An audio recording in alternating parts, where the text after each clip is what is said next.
9th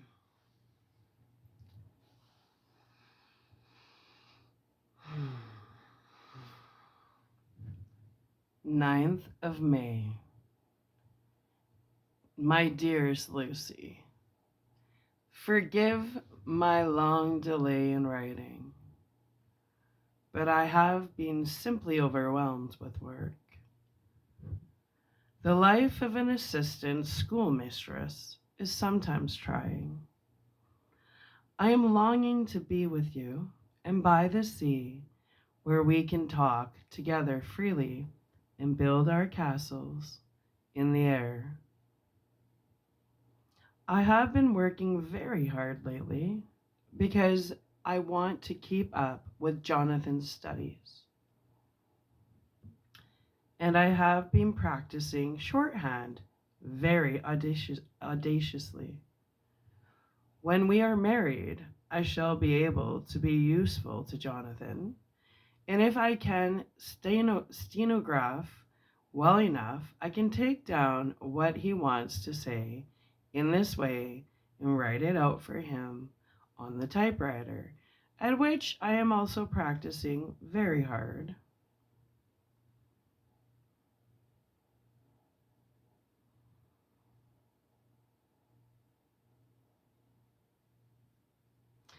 He and I sometimes write letters in shorthand, and he is keeping a stenographic journal of his travels abroad.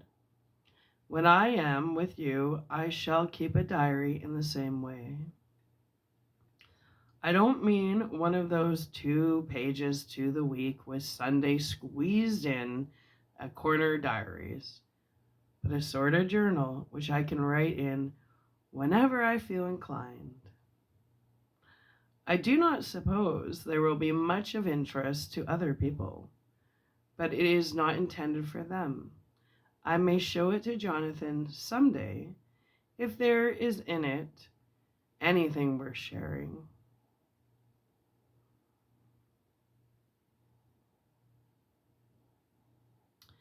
But it is really an exercise book. I shall try to do what I see lady journalists do, interviewing and writing descriptions and trying to remember conversations. I am told that with a little practice, one can remember all that goes on or that one hears said during a day. However, we shall see. I should tell you all my little plans when we meet. I have just had a few hurried lines from Jonathan from Transylvania. He is well and will be returning in about a week. I am longing to hear all his news. It must be so nice to see strange countries. I wonder if Jonathan and I, shall ever see them together. There is the 10 o'clock bell ringing. Goodbye. Your loving Mina.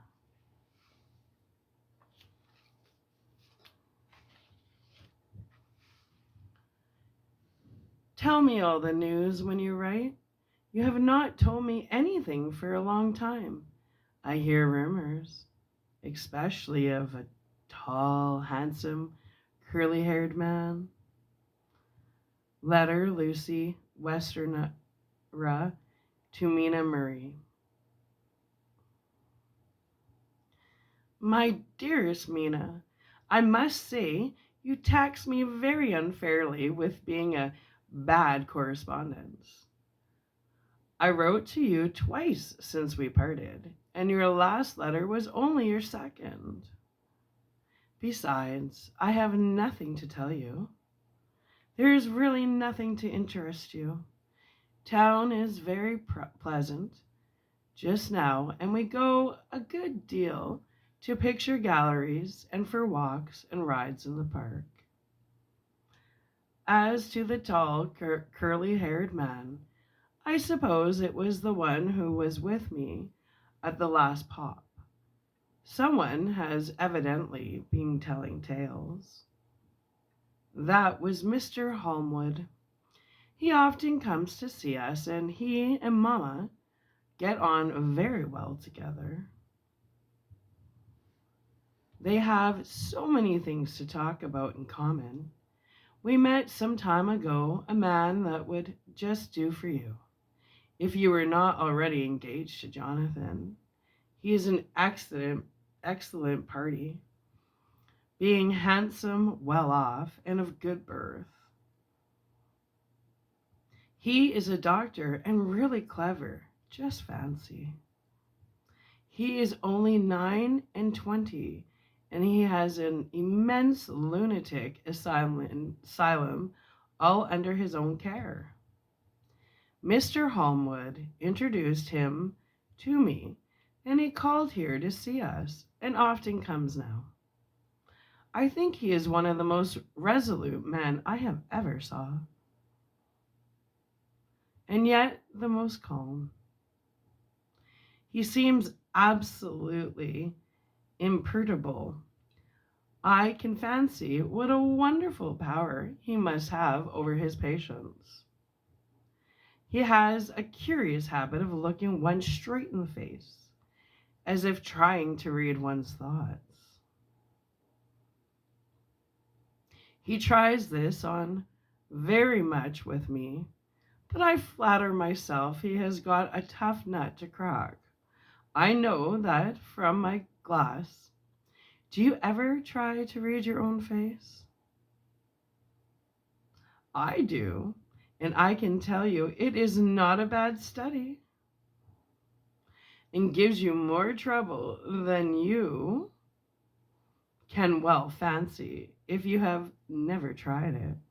He says that I afford him a curious psychological study, and I humbly think I do.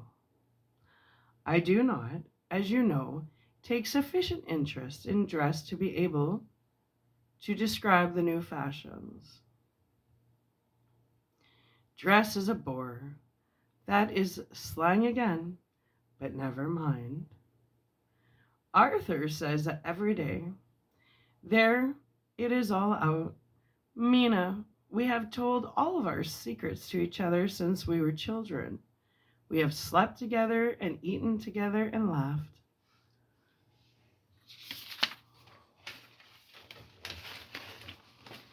And cried together.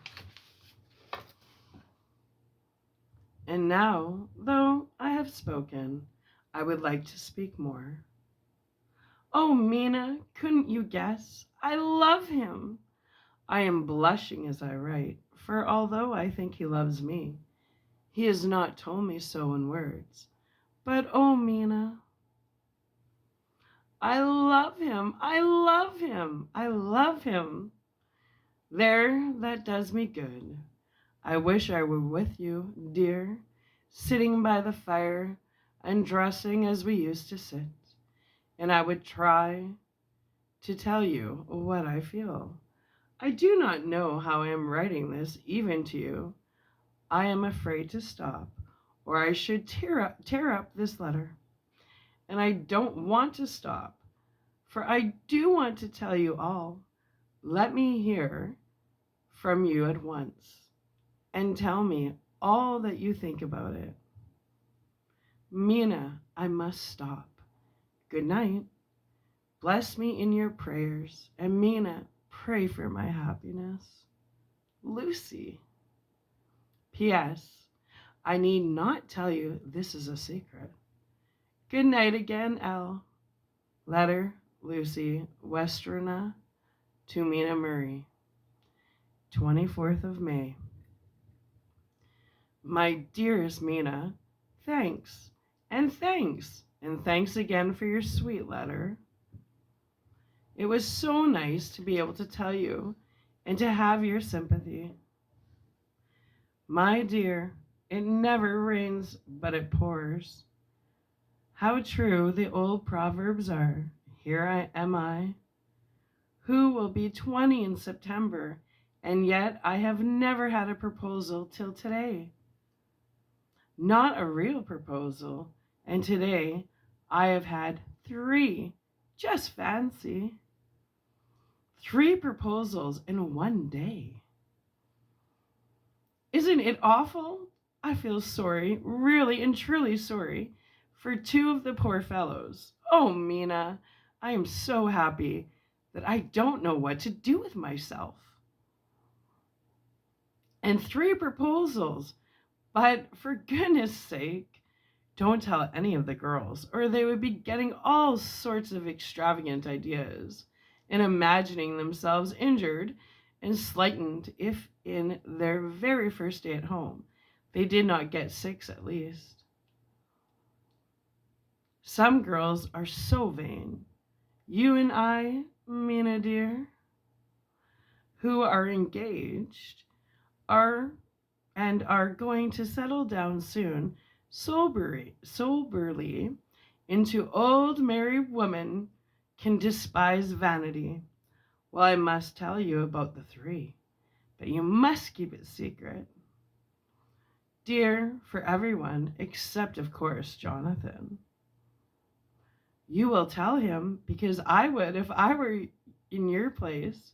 Certainly tell Arthur. A woman ought to tell her husband everything. Don't you think so, dear? And I must be fair. Men like women, certainly their wives, to be quiet and quite as fair as they are. And women, I am afraid, are not always quite as fair as they should be. Well, my dear, number 1 came just before lunch. I told you of him. Dear John Seward, the lunatic asylum man with the strong jaw and the good forehead. He was very cool outwardly, but was nervous all at the same time. He had evidently been schooling himself as to all sorts of little things and remembered them, but he almost managed to sit down on his silk hat, which men don't generally do when they are cool. And then, when he wanted to appear at ease, he kept playing with a lancet in a way that made me nearly scream. He spoke to me, Mina, very straightforwardly. He told me how dear I was to him, though he had known me so little, and what his life would be with me to help and cheer him. He was going to tell me how unhappy he would be if I did not care for him. But when he saw me cry, he said that he was a brute and would not add to my present trouble. Then he broke off and asked if I could love him in time. And when I shook my head, his hands trembled. And then, with some hesitation, he asked if I cared already for anybody else. He put in very nicely, saying that he did not want to write my confidence from me, but only to know, because if a woman's heart was free, a man might have hope. And then, Mina, I felt it a sort of duty to tell him there were someone. I only told him that much, and then he stood up, and he looked very strong and very grave as he took both my hands in his and said he hoped I would be happy, and that if I ever wanted a friend, I must count him one of my best. Oh, Mina, dear, I can't help crying, and you must excuse this letter being all blotted. Being proposed to is all very nice and all that sort of thing, but it isn't at all a happy thing when you have to see a poor fellow, whom you know loves you honestly, going away and looking all broken-hearted. And to know that, no matter what he may say, at the moment you are passing quite out of his life. My dear, I must stop here at present. I feel so miserable, though I am happy. Evening. Arthur has just gone, and I feel in better spirits than when I left off, so I can go on telling you about the day. Well, my dear, number 2 came after lunch. He is such a nice fellow, an American from Texas, and he looks so young and so fresh.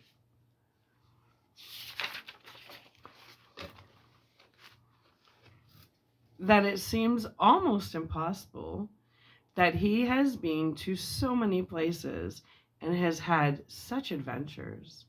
I sympathize with poor Desmona when she had such a dangerous stream poured into her ear, even by a black man. I suppose that we women are such cowards that we think a man will save us from fears, and we marry him. I know now what I would do if I were a man and wanted to make a girl love me. No, I don't. For there was Mr. Morris telling us his stories, and Arthur never told any. And yet, my dear, I am somewhat previous. Mr. Quincy P. Morris found me alone. It seems that a man always does find a girl alone. No, he doesn't. For Arthur tried twice to make a chance, and I, helping him all I could do, I am not ashamed to say it now. I must tell you beforehand that Mr. Morris doesn't always speak slang.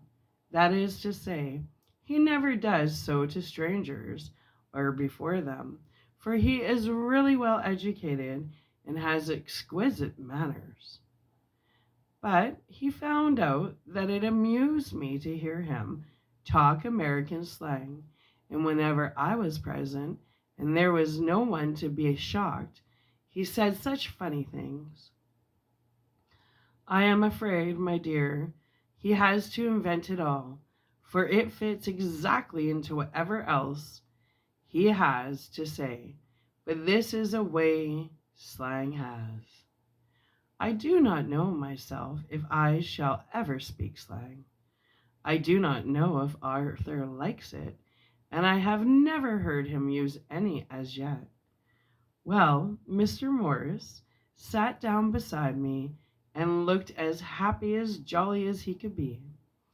But I could see all the same that he was very nervous. He took my hand in his and said ever so sweetly, "Miss Lucy, I know I ain't good enough to regulate the fixin's of your little shoes, but I guess if you wait till you find a man, that is you, will go join them 7 young women with the lamps when you quit. Won't you just hitch up alongside of me and let us go down the long road together, driving in double harness?" Well, he did look so good-humored and so jolly that it didn't seem half so hard to refuse him as it did poor Dr. Seward. So I said, as lightly as I could, that I did not know anything of hitching, and that I wasn't broken to harness at all yet. Then he said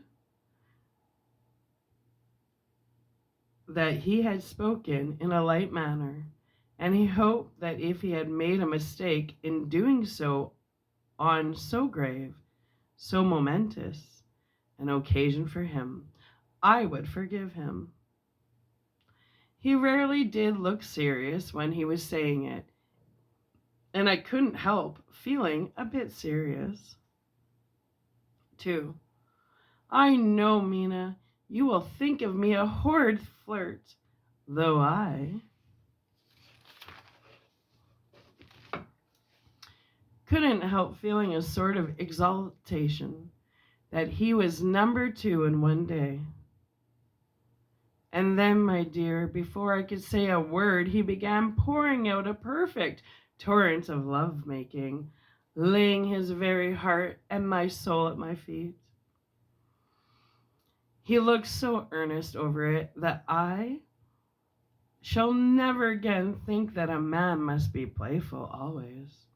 and never earnest because he is merry at times. I suppose he saw something in my face which checked him, for he suddenly stopped and said with a sort of manly fervor that I could have loved him for if I had been free. Lucy, you are an honest-hearted girl. I know I should not be here speaking to you as I am now,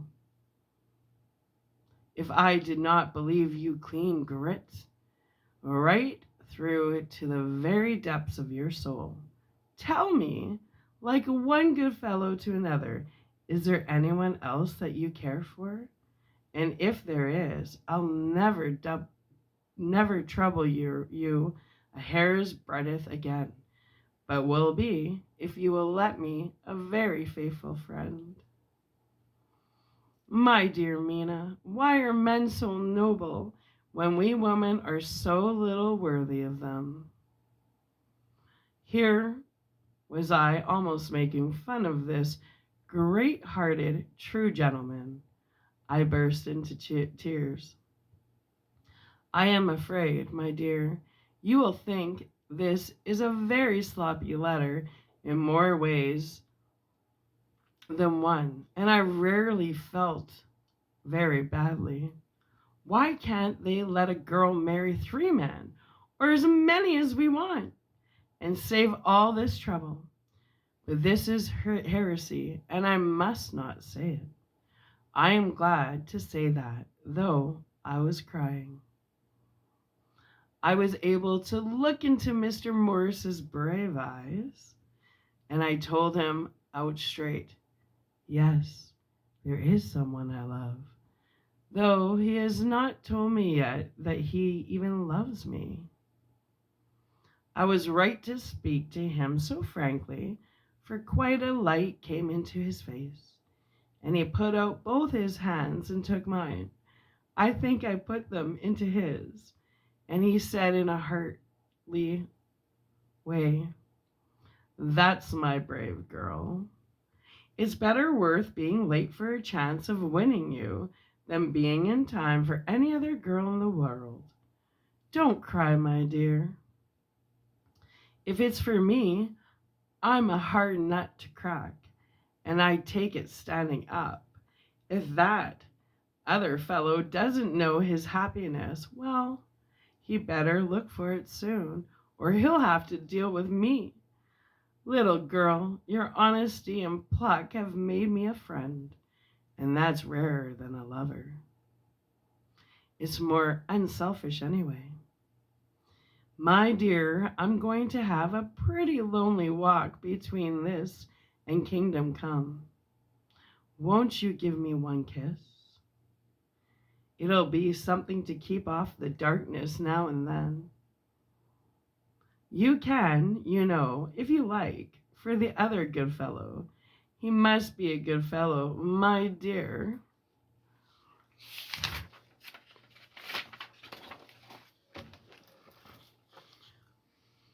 And a fine fellow, or you could not love him. He hasn't spoken yet.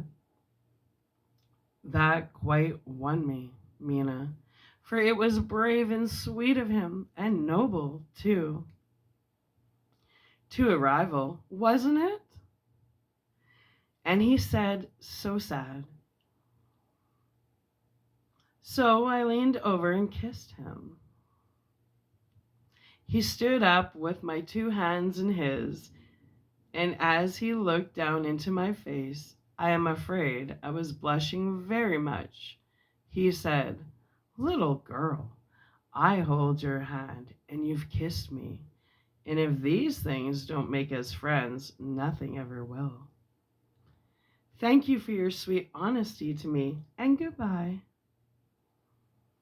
He wrung my hand and, taking up his hat, went straight out of the room without looking back, without a tear or quiver or a pause. And I am crying like a baby. Oh, why must a man like that be made unhappy when there are lots of girls about who would worship the very ground he trod on. I know I would if I were free. Only I don't want to be free. My dear, this quite upset me, and I feel I cannot write of happiness just at once. After telling you of it, and I don't wish to tell of the number three till it can all be happy. Ever your loving Lucy. P.S. Oh, about number three. I needn't tell you of number three, need I? Besides, it was all so confused. It seemed only a moment from his coming into the room till both his arms were around me and he was kissing me. I am very, very happy, and I don't know what I have done to deserve it. I must only try in the future to show that I am not ungrateful for all his goodness to me in sending to me such a lover, such a husband, and such a friend. Goodbye. Dr. Stewart's Diary, 25th of May. Ebb tide and appetite today. Cannot eat, cannot rest. So diary instead. Since my rebuff of yesterday, I have a sort of empty feeling. Nothing in the world seems of sufficient importance to be worth the doing. As I knew that the only cure for this sort of thing was work, I went down amongst the patients. I picked out one who has afforded me a study of much interest. He is so quaint in his ideas and so unlike the normal lunatic that I have determined to understand him as well as I can. Today, I seem to get nearer than ever before to the heart of his mystery. I question him more fully than I had ever done, with a view to making myself master of the facts of his hallucinations. In my manner of doing it, there was, I now see, something of cruelty. I seemed to wish to keep him to the point of his madness, a thing which I avoided with a patience, as I would the mouth of hell. Omnia Romae, vernalia sunt. Hell has its price. Verb sup. If there be anything behind his instinct, it will be valuable to trace it afterwards accurately. So I had better commence to do so. Therefore, R. M. Renfield, 59, sanguine temperament, great physical strength, morbidly excitable. Periods of gloom ending in some fixed idea which I cannot make out. I presume that the sanguine temperament itself and the disturbing influence and in a mentally accomplished finish. A possibly dangerous man, probably dangerous if unselfish. In selfish men, caution is as secure an armor for their foes as for themselves. What I think of on this point is, when self is the fixed point, the center pedal force is balanced with the centrifugal. When duty, a cause, etc., is the fixed point, the latter force is paramount. And only accident or a series of accidents can balance it. Letter Quincy P. Morris to Honorable Arthur Holmwood, 25th of May. My dear Art, we've told yarns by the campfire in the prairies and dressed one another's wounds after trying a landing at the Mariquas, and drunk healths on the shore of Titicaca. There are more yarns to be told, and other wounds to be healed, and another health to be drunk. Won't you let this be a campfire tomorrow night? I have no hesitation in asking you, as I know a certain lady is engaged to a certain dinner party, and that you are free. There will only be one other, our old pal at the Korea, Jack Seward. He's coming too, and we both want to mingle our weeps over the wine cap and to drink a health with all our hearts to the happiest man in all the wide world, who has won the noblest heart that God has made and the best worth winning. We promise you a hearty welcome and a loving greeting, and a health as true as your own right hand. We shall both swear to leave you at home if you drink too deep to a certain pair of eyes. Come. Yours as ever and always, Quincy P. Morris. Telegram from Arthur Homewood to Quincy P. Morris. 26th of May. Count me in every time. I bear messages which will make both your ears tingle. Art.